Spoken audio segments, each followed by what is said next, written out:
El títol és El sostre del món. La paret de pedra m'acollia com un llit vertical fet de somnis del pur joc. La set de trepitjar més amunt que ningú em feia abraçar la vida sense por de la mort.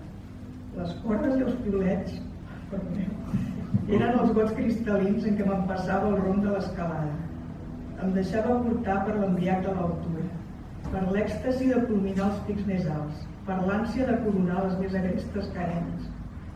Cada albada, com un sísif enfundat en una vana esperança, empenya el meu destí cap al sostre del món, i cada migdia el meu fat i jo ens esllavissem pel pendent infinit.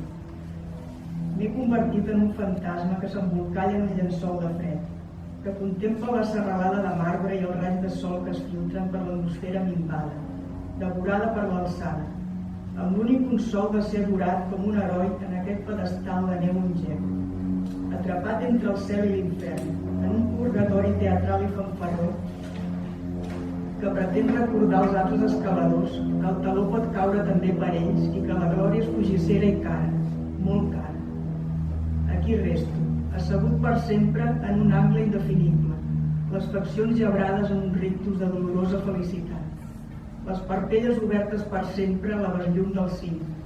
La mà closa s'agafa el mosquetó que es va desprendre, el petit vincle que em subjecta al paisatge, perquè sé que si el deixo anar, desapareixeré del record etern dels que pugen darrere meu i que es reconeixen en aquest mirall d'èpica trencadissa, on es projecta sense filtres l'entrega del cos i de l'ànima a l'encís de la muntanya.